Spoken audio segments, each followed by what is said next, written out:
You will struggle without me. He said it in the kitchen of the apartment we shared, the one I paid the security deposit on. He was packing a bag, not leaving, just threatening to leave, which he did often in the last year. I do not remember what started the fight. I remember the sentence. 9 words. I have thought about that sentence every time something good has happened in the years since. Not because I believe it, because I needed to prove it wrong. The first time was small.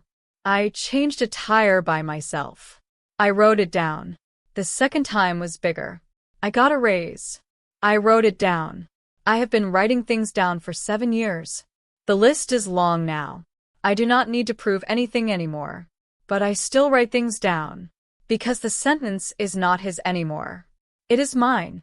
It is the before picture. Everything after is the after picture. And the after picture is very full.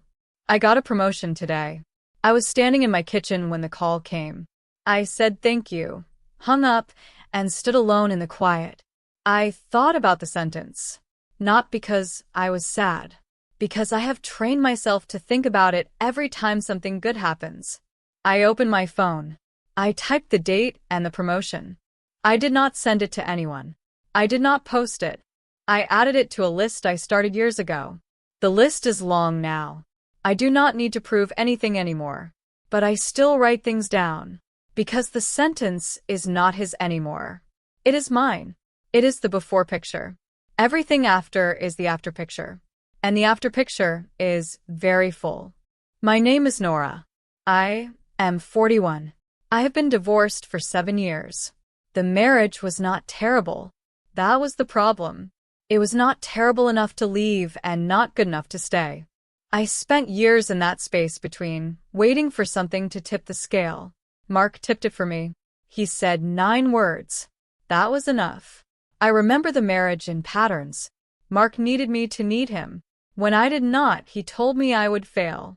He said it in different ways over the years. You're too impulsive.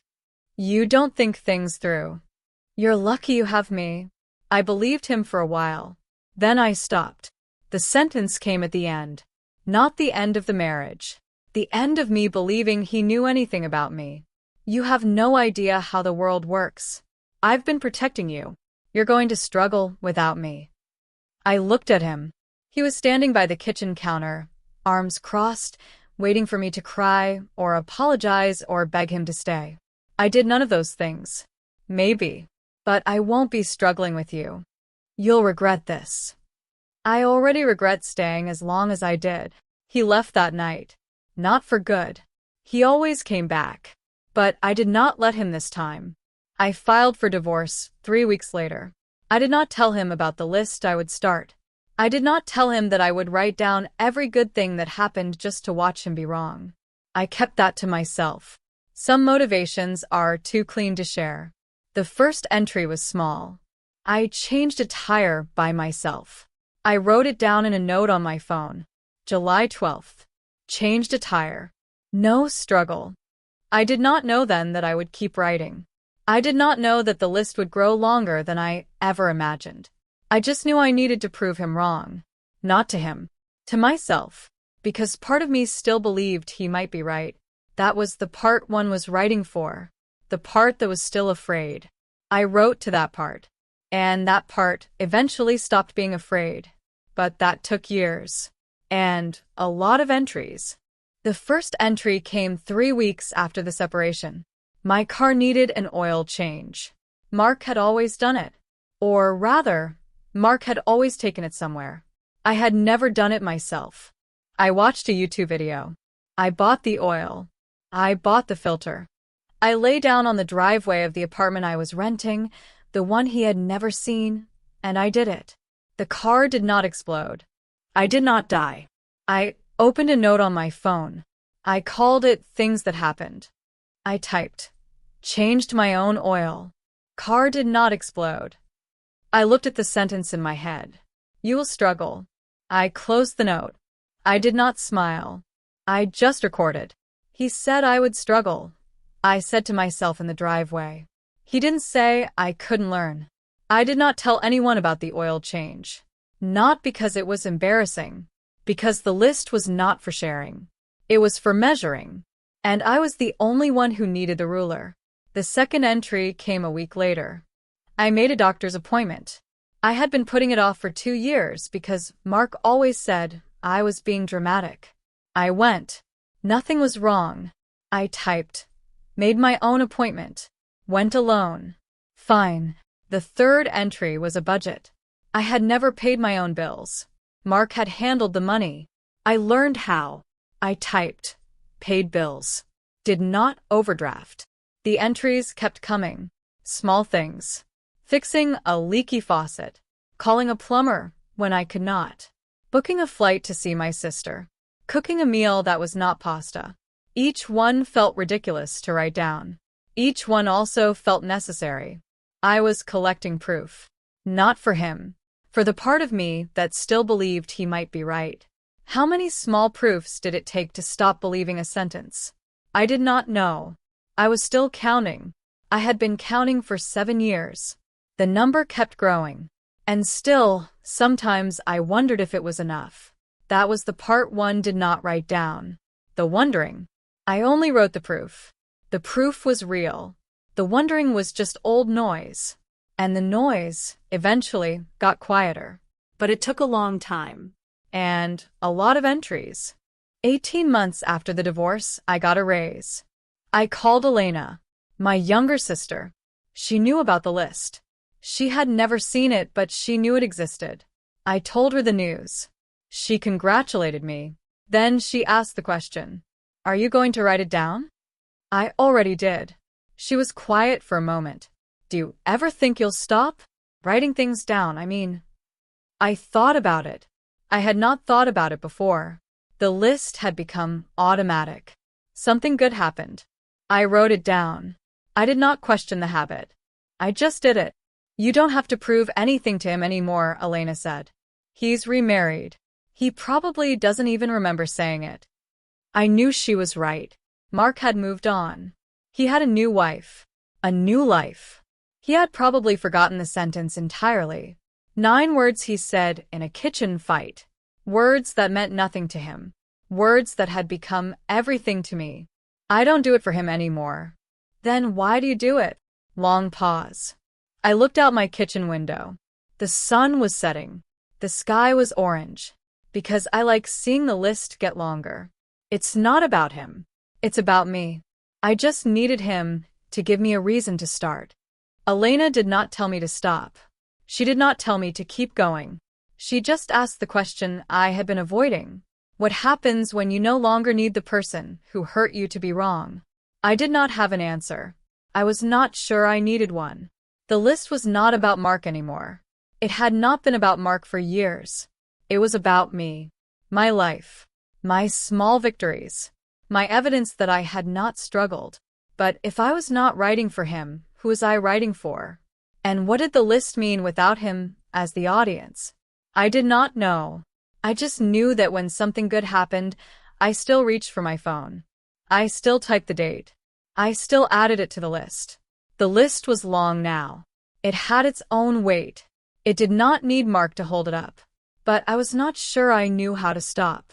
And I was not sure I wanted to. The house came 4 years after the divorce. 3 bedrooms. A yard. A mortgage with only my name on it. I stood in the empty living room and thought about the sentence. You will struggle without me. I did not feel triumphant. I felt tired. In a good way. The tired of having climbed something. I opened the note. I typed. Bought a house. 3 bedrooms. 1 for me. 1 for guests. 1 for an office I don't need yet, but might someday. I had stopped labeling entries by year by then. They just flowed. One after another. A chronicle of a life he said would be small. The list was long now. It had its own momentum. I did not need to prove anything anymore. But I still wrote things down. Because the list had become something else. Not evidence for a jury of one. Just a record. A life. My life. 2 years after the house, I ran into Mark at a grocery store. He looked older. Softer. The sharp edges I remembered had been worn down by time or marriage or something else I did not need to understand. He saw me. He hesitated. Then he walked over. Hey, how have you been? Good. He nodded. I'm glad. I always worried about you. I looked at him. He was a person I used to know. That was all. Not a villain. Not a monster. Just someone who had said 9 words that became important to me for reasons he would never understand. Take care of yourself, I said. I walked away. I did not tell him about the list. I did not tell him about the house. I did not tell him that I had never struggled. I did not need to. His sentence was not in my head when I looked at him. It was in my phone. And my phone was in my pocket. I did not take it out. I thought about what Elena had asked. What happens to a revenge list when the person you were revenging against no longer matters? I did not have an answer that night at the grocery store, but I had one later. The list did not lose its meaning. It gained a new one. It stopped being about him and started being about me. The entries were not rebuttals anymore. They were just things that happened. My life. Written down. That was enough.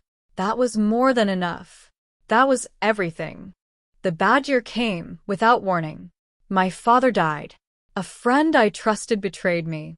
Work was relentless in the way that leaves you hollow at the end of every day. I did not struggle. Not the way Mark meant. But things were hard. And I stopped writing. 8 months passed. The list did not grow. I did not know if I was protecting it or abandoning it. I just knew I could not open the note. The note had always been for good things. Bad things did not belong there. So I left it closed. Elena called. She asked the question I had been avoiding.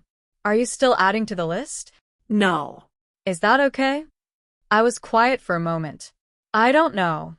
She did not push. She just said, you don't have to prove you're not struggling. Struggle isn't failure. Struggle is just being alive. He said I would struggle. He meant fail. He meant collapse. He meant prove him right. And have you collapsed? I thought about the past 8 months. The grief. The betrayal.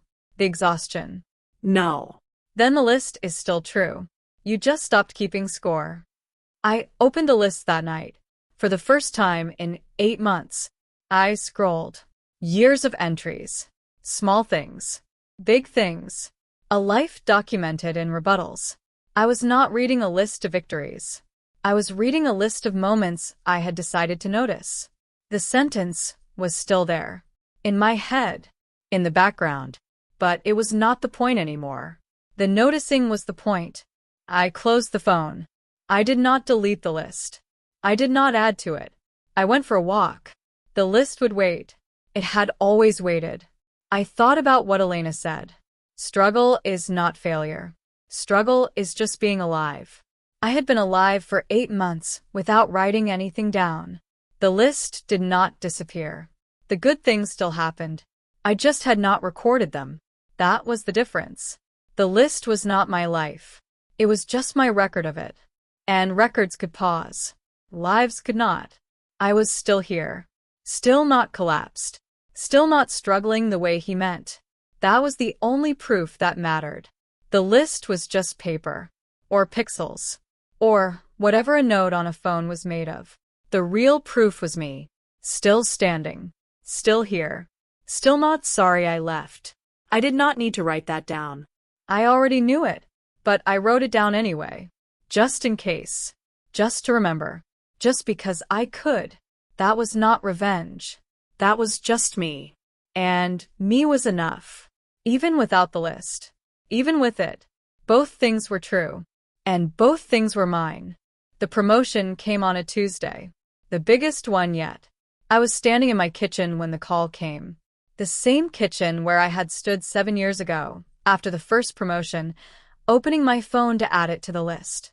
I said thank you. I hung up. I thought about the sentence. Not because I was sad. Because I had trained myself to think about it. But this time, the thought was different. He said I would struggle. I didn't. But that's not the story anymore. The story is that I stopped checking to see if he was right. I just lived. And living turned out to be the thing I was proving all along. I did not open my phone. I did not type the date. I stood in my kitchen and let the moment be just a moment. Not evidence. Not proof. Not a rebuttal. Just my life. I had not struggled. But more than that, I had stopped measuring. That was the real victory. And I was the only one who knew. I thought about the list. Years of entries. Small things. Big things. A chronicle of a life he said would be small. I did not need to add another entry. Not because the promotion did not matter. Because I had already written down enough. The list was complete. Not finished. Complete. There was a difference. Finished meant no more would come. Complete meant I had what I needed. The list had done its job. It had carried me from the driveway where I changed my own oil to the kitchen where I stood now. It had been my ruler, my witness, my proof when I did not trust my own memory. But I did not need it anymore. I still had the sentence in my head. It was quieter now. A distant sound, like a radio playing in another room. I could still hear it if I listened. But I did not listen. I just stood in my kitchen. The promotion was real. The list was real. The sentence was real. But the sentence did not matter anymore. Not because I had won. Because I had stopped playing. That was the shift. That was the decision. I did not need to prove anything to anyone. Not to Mark. Not to myself. Not to the list. I just needed to live. And I was doing that. Without struggle. Without notes. Without measuring. Just living. That was enough. That was everything. I had not struggled. But more than that, I had stopped caring if he knew. And that was the difference between surviving and being free. I'm over at where silence ends. Subscribe if any of this sounds familiar. I saw Mark again at a mutual friend's party. He was there with his new wife. She was pretty. She looked tired. I recognized the tired. I had worn it myself for years. He saw me across the room. He hesitated. Then he walked over. How are you? Good. You? Good. The pause stretched. He shifted his weight. I used to worry about you. After the divorce. I thought you might have a hard time. I looked at him. He was not lying. He did worry. He just did not know me. I didn't have a hard time, Mark. I had a life. They're not the same thing. I know that now. Do you? Long pause. He looked at his shoes. Then back at me. I said some things. At the end. I shouldn't have said them. Which things? He shook his head. I don't remember exactly. Just things. I did not quote the sentence. I did not pull out my phone. I did not say you told me I would struggle. Because he had already forgotten. The sentence was never for him. It was for me. And I had already used it. I'm glad you're happy, I said. I meant it. I walked away. I did not look back. I did not need to. The list was in my phone. But I did not need to check it anymore. I already knew what it said. I thought about the list on the drive home. Years of entries. Small things. Big things. A life documented in rebuttals to a sentence he did not even remember saying. He had apologized. Sort of. He had said he should not have said things. He had not apologized for the sentence. He did not remember the sentence. The apology changed nothing. The list had already done its work. It had carried me from the driveway where I changed my own oil to the party where I walked away from him without anger. That was not forgiveness. That was completion. The list was not a weapon. It was a mirror. And I had already seen everything I needed to see. I did not need him to remember. I did not need him to apologize. I did not need him to know that I had never struggled. I just needed to know it myself. And I did. The list had given me that. Not because it proved him wrong. Because it proved me right. That was the difference. And that was enough. That was more than enough. That was everything. I drove home in the dark. The radio was off. The windows were down. The air was cold. I did not open my phone. I did not make a note. I just drove. And I did not struggle. I never had. I went home from the party. I sat on my couch. My phone was on the coffee table. I picked it up. I opened the note. The list. 7 years of entries. I scrolled from the beginning. The oil change. The raise. The house. The small victories. The big ones. The 8-month gap after my father died. Then the entries started again. Smaller. Quieter. Made dinner for a friend. Went for a walk and did not cry. Called Elena just to talk. I read every entry. I did not skip. I let each one land. The girl who changed her own oil. The woman who bought a house. The person who stopped writing for 8 months and then started again. Softer, less desperate. The list was not what I thought it was. It was not a rebuttal. It was not evidence for a jury of one. It was a diary. A record of noticing. A chronicle of a woman learning to pay attention to her own life. He said I would struggle. He wasn't wrong. I did struggle. Just not the way he meant. I struggled with grief. With loneliness. With the ordinary difficulty of being alive. But I never struggled to prove him wrong. That was never the point. The point was to live so fully that his sentence became irrelevant. And I think I did that. I think I finally did that. I closed the note. I did not delete it. I did not add to it.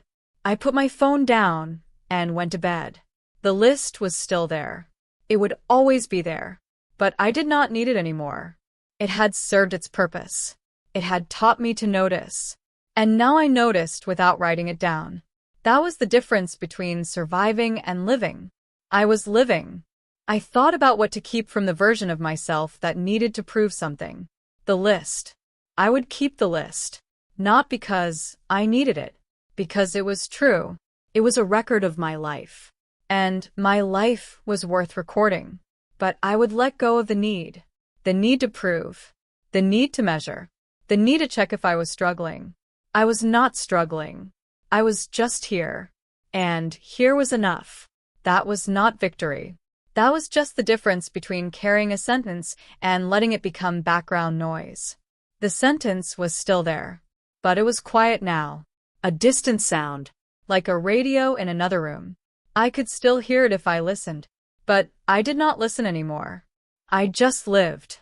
And living was the only proof I ever needed. I made dinner alone. Not lonely. Just alone. I had learned the difference. It took years. But I learned it. My phone buzzed. A text from Elena. Did you write anything down today? I typed back. No. She said. Good. I smiled. I put my phone down. I ate my dinner. He said I would struggle without him. He was wrong. But more than wrong, he was small. He needed me to fail so he could feel like he mattered. I don't need anyone to fail.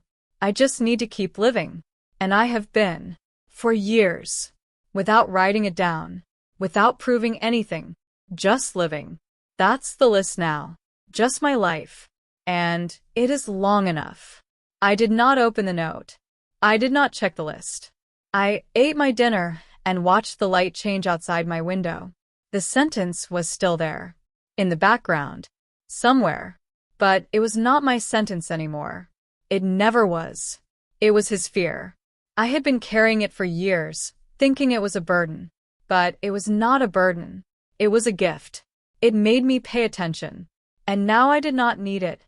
I could just pay attention. Because I had learned how. I sat in my kitchen. The same kitchen where I had stood when I got the promotion.